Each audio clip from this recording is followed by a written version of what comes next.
questions. Now we will come with our closing remarks. We'll start again with Stephen Fincher. We have 3 minutes each, gentlemen. Thank you once again for allowing us to speak tonight and tell you a little bit about who we are and what we stand for. When we started this journey last July against Congressman John Tanner, our goal was to take a vote away from Speaker Pelosi. Well, Congressman Tanner decided to retire in December. But the goal is still the same today. The liberal agenda that President Obama, Speaker Pelosi, and Congress, and leadership in Congress, is wrecking our country. The out-of-control spending we talked about tonight, the out-of-control debt, no accountability whatsoever. You've heard all of us talk tonight about how conservative we are and how we're going to stand up for the values of this district. But the proof's in the pudding, folks, as we say in Frog Jump. Stephen Fincher is a Republican candidate for Congress. I stood up to John Tanner when it was hard to stand. That's what we need in Congress. I've only given money to Republicans. All of my life, Republicans. I am a real Republican. You know, I saw a quote the other day, and I think this sums it up all the way. Everybody wants to harvest, Mr. Charles, but nobody wants to plow.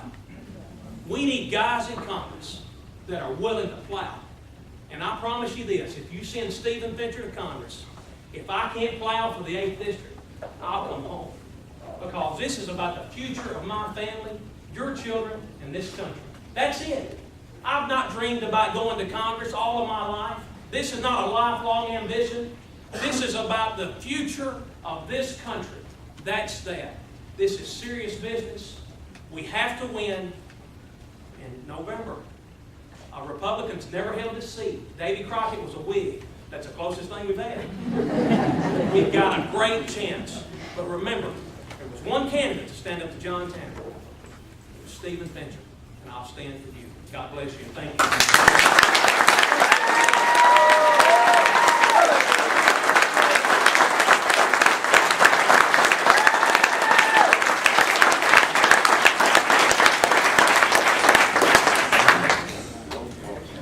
George Flynn, and I want to be your conservative voice in Congress.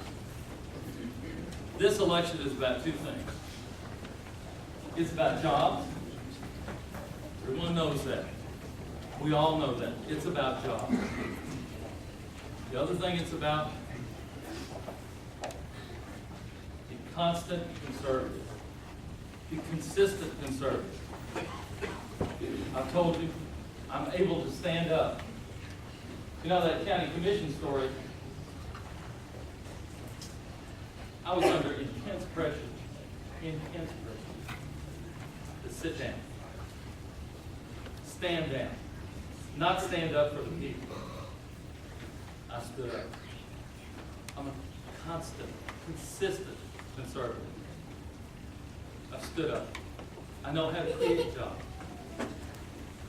While some of my opponents may have voted for or funded Democratic agendas, I've stood for Republicans.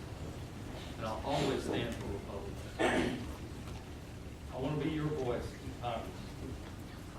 I want to bring jobs back here. I want to take any pay, will bring the jobs back here. I'll do the job for you. Stand with me, and we'll get this job done. The answer to the question of who's going to do this? The answer is in your hands. The answer is in your hands. It's all up to you.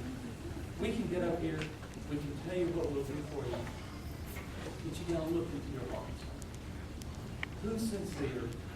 Who means who'll do it for you? Who's done it by history? Who'll do it for you in the future? I'm doing it for you. I'm doing it for your children, my children, my grandchildren. My home is the Republican Party is conservative. I will not let you down. I want to be your voice. Let me go to Congress. We'll bring the jobs back here. Thank you.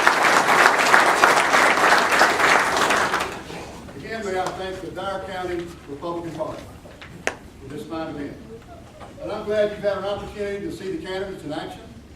You've had a chance to hear about our qualifications. You've heard some of our positions. A candidate for Congress ought to have a vision for this country. Here's my vision. Less government, more taxes, more freedom for all of us. How do you get there? Here's some proposals. Cut spending across the board 10%. Repeal the health care bill. Heart reform to get meaningful health care in this country. Get the government out of the way so business can rise up and produce the jobs that we need. Secure our borders and stop illegal immigration. Have Congress always live under the laws they pass for the rest of us. Congress should not have rich benefits that we taxpayers can't afford. And I will not accept the congressional retirement system as it exists. It is unbelievably rich for congressmen. It shouldn't be there. All our legislation should be written in language that we can understand and that Congress can understand, so they know what's in the bills before they vote on the bills.